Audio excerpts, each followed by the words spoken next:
As a Stoic and a content creator, every week I get asked hundreds of questions on topics of Stoicism, such as what is arete, eudaimonia, logos, nature, who is Marcus Aurelius, Epictetus, Seneca, Marcus Cornelius Fronto. All these questions I get asked and I try to give my best answer. But today I'll be answering the internet's most asked questions on the topic of Stoicism. So I got these questions off of Google and I'll be giving you my answer as a Stoic to help you understand Stoicism. So the first question, Stoicism, what is in our control? This, I assume, is in reference to the dichotomy of control. And as Epictetus sums it up, some things are within our control and others are not. Within our power are our opinion, motivation, desire, and in a word, whatever is of our own doing. Not within our power are our health, our wealth, our office, and in a word, whatever is not of our own doing. So this dichotomy of control comes up a lot in the field of Stoicism. It's referenced a lot by great philosophers and by modern day philosophers and modern day life coaches and mentors. The whole point of the dichotomy of control is to understand what you can't control and what you can control so that you can give more focus to the things you can control and less focus to the things that you don't control. As Bruce Lee says, hack away at the unessential. The closer to the source, the less wastage there is.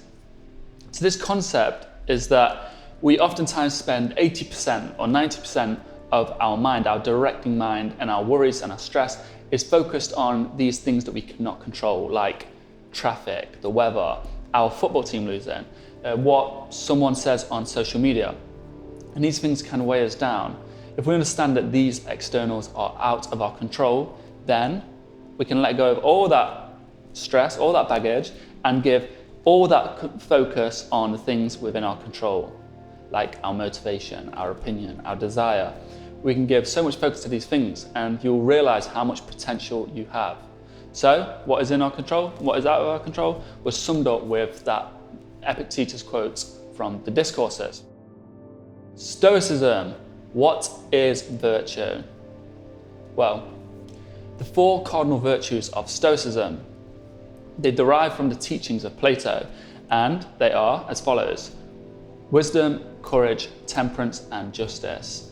It is considered by many that justice is the most important virtue, as without justice, then all the others are just selfish and for your own benefit and for your own gain. And the Stoics believed in helping others. An interesting fact about the four cardinal virtues, or as some say, arete, is the word derives from the Greek goddess of excellence, Areteia.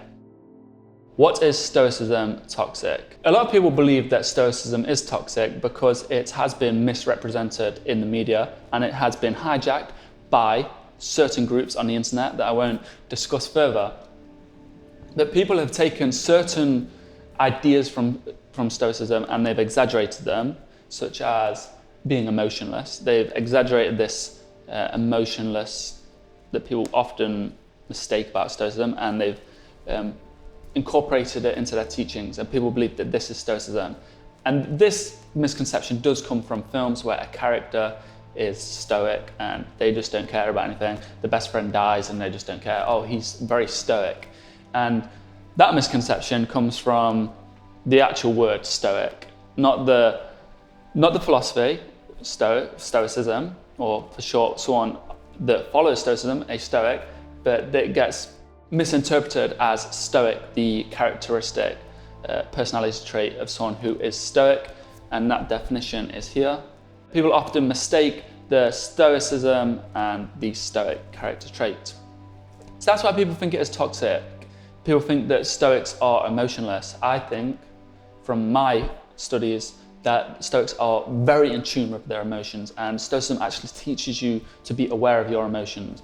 Like someone watching a river and your emotions are flowing by, you look at them without this bias or judgment. You look at what causes your emotions, where they derive from, the situations that offend us, and we take note of our judgment on these.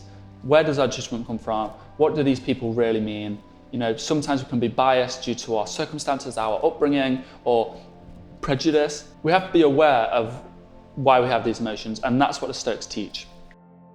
Why is Stoicism important? Well, it's been around for thousands of years. It's been taught by some of history's greatest figures. It still helps millions of people today. There's many Stoics out there that benefit from the teachings and the philosophy of Stoicism. So why is it important?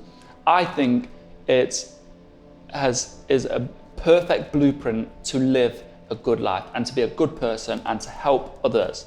I think it is just a perfect blueprint. A lot of the teachings come from people like Socrates and Plato. They have these great teachings that almost everyone has incorporated into life. Stoicism is not very different to this. There's just different things juggled around, and the main point is to be a good person. I think that is the main point of Stoicism, to be a good person. But what is a good person? You'll learn when you study Stoicism. Stoicism, where to start?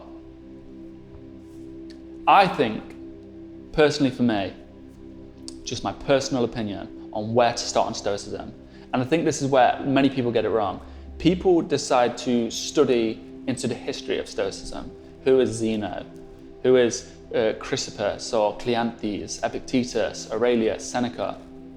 All these things are great, and you'll learn many things about Stoicism. But if you find that kind of study boring, then you'll give it up quickly. I personally think you should read the Meditations. It is not a guide on what Stoicism is, but it is Stoic teachings at its most basic, but at its most clear, I believe, and most practical. Marcus Aurelius was the last great emperor of Rome, and he wrote down these teachings for himself, never intended for anyone to read. He used these Stoic principles to help him be a great leader. So I personally believe this is the best place to start. Read the Meditations. Read the Meditations again. Google, what does this paragraph mean in the Meditations? Google, what does this word mean in the Meditations? Message me on Instagram, what do these terms mean? I've just read the Meditations. I don't understand book 6, chapter 6. I don't understand these things. What do they mean? Watch some of my videos on what does this chapter mean. Watch some of Donald Robertson's videos on what these concepts mean, or Ryan Holiday's. Just understand the Meditations, and you'll start to connect with the character of Marcus Aurelius, and you'll understand how he benefited from the teachings of Stoicism, and it builds that excitement. And personally for me, that is where I've learnt most of my knowledge. I read the Meditations. I read it. It's right here. I make all these notes on the book. I write down my personal thoughts on certain things, what certain things mean to me, what teachings I derive from them. And then, maybe not now, but at the time when I first started reading it, I'll be like, oh, he's talking about the green and the blues, or the lights and the heavies. What are the green and the blues? What are the lights and the heavies? They're teams. When they was watching sports back then, they had the lights and heavy gladiators, they had the teams, the blues and the greens. I didn't know this, so I just Googled it. And I got the answer. You start to build that knowledge, that vast knowledge. And then you can do the same. Next, I would recommend the Enchiridion, or the Shortness of Life. I personally think that's the best way to get started on Stoicism. What is courage? Courage is one of the 4 virtues. Courage is just bravery. It's bravery in the face of fear. And we sometimes, especially the Stoics teach, we need courage to stand up not just for ourselves, but up for others.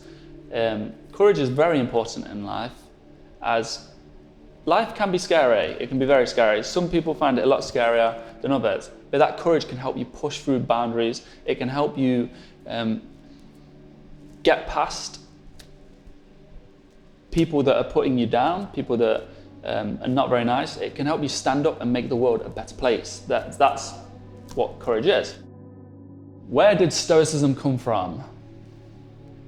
Stoicism was started by a man named Zeno of Citium. He was named Zeno, and he was from Citium, Cyprus. He was a merchant, and his ship got shipwrecked. He lost everything. He washed up ashore, went into a bookstore, and he read Xenophon's Memorabilia on Socrates. And he said to the bookstore owner, where can I find more people like this?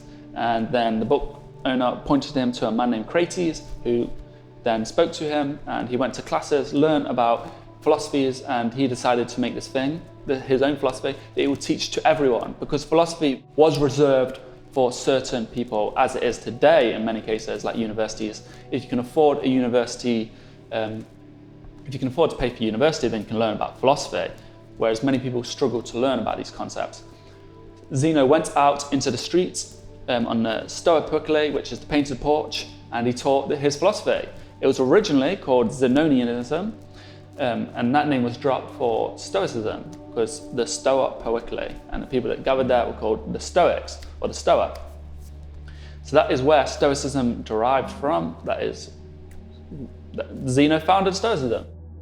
Stoicism, who lived in a barrel? He was not a Stoic. The guy that lived in a barrel, I believe they're referring to Diogenes the Cynic. So he was a cynic, and cynicism and Stoicism do have some overlaps. Yeah, he was a cynic, he lived in a barrel, and he did whatever he liked, he didn't care about anything, and even the great emperor believed that, he said, if I wasn't me, I would be you. To which he replied, I would also be me. He just didn't care, and the concept of not wanting made him a rich man. He believed he was rich, people believed he was rich because there was nothing outside of his reach. There was nothing he wanted that he couldn't have, because he didn't want anything. Even a millionaire can't get a yacht, so he can't have the things he wants. But Diogenes and many of the cynics and people that don't have these desires, there's nothing they want, so they have everything they want. Stoicism, who was a slave? Epictetus. He is a Stoic philosopher. He was originally a slave, but he got his freedom and he taught Stoicism. He never wrote anything down, as he was a believer in embodying your philosophy, not talking about it. So he would teach everyone, and one of his students wrote down all his teachings, and that's how it survived. Does Stoicism believe in a God? Maybe some Stoics believe in a God, some Stoics don't. Marcus Aurelius believed in a God. He wrote a lot about God in his book, but there's also reference to nature, the universal nature. This could either be God, or if you believe in just nature, then it's nature. It doesn't really matter. The principles still stand. Yeah, if you want to be Stoic and you go to church every day or you go to the temple, then you can believe in God. It doesn't really matter. As long as you're following the principles of Stoicism, then I think you are a Stoic. Does Stoicism work? I will only go off personal anecdotes and messages I've received from many of my followers or many people that watch some of my videos. Is I know that Stoicism has helped me hugely, and it has helped thousands of people that I've actually witnessed. Now, I can't say for fact that it helps, because everyone's different. People benefit from different things in life. Some people might benefit more from different teachings. You know, it's normally what you're interested in affects you the most as you pay more attention to these things. How has Stoicism helped me? It has made me calmer, a lot more calmer. I no longer fear death. That was something growing up that every night I couldn't sleep thinking about death. I no longer fear death because of Stoicism. I'm much more confident. I would never get on camera talking about anything. I just wouldn't get on camera. I wouldn't really get out talking to people. But now I don't really care. And that is, I would say, down to Stoicism. Obviously there is personal growth that comes through age and learning wisdom through life. But I would put the majority of it down to Stoicism. And also it has helped me be more aware of my emotions and to be a kinder person. Keeping certain Stoic practices at the forefront of your mind when you read them every day. You know, if you see something happening, you remember these 4 Stoic virtues of courage, wisdom, temperance, and justice. And it just plays like it's there instantly. You see someone hurt or you see someone in trouble and you go, courage, justice. And you go out there and do it. So it's helped me, and I know it's helped thousands of people. But I can't say for certain it would help you, but I believe it would. Does Stoicism help with anxiety? Again, for me, 100% helped me so much. And growing up, I tried everything. I tried all these self-help things, all these different teachings, but nothing really helped like Stoicism. And most of it did come from reading the meditations and just studying the works. And the reason I think it helped me so much because I understood how much this philosophy helped Marcus Aurelius. And I believed in that. I was like, if this helped him, one of the greatest leaders to ever live, and he went through a lot of hardship in his life, if it helped him, then it can help me, and it did help me. Hopefully, this answers some of the questions you've been thinking about Stoicism. And if you've got any more questions to ask, then leave it in the comments or head over to my Instagram, send me a message or answer one of my regular Q&As I do, and I'll post the answers on Instagram. Or just follow me, and I'm sure you'll find some of the answers yourself. Thank you for watching. If you want to support what I'm doing, please consider becoming a YouTube member. Please consider subscribing or going over to my website, www.TheEverydayStoic.com, where you can get my favorite t-shirt, the Amor Fati t-shirt. There is other things on the website, but this is my favorite shirt. I wear it a lot because it's just a reminder to love my fate. That's what Amor Fati means, the love of one's fate. I won't bore you with the details in this video, but I'm sure if you watch one of my other videos, you'll understand that Amor Fati is very helpful in life. Thank you for watching.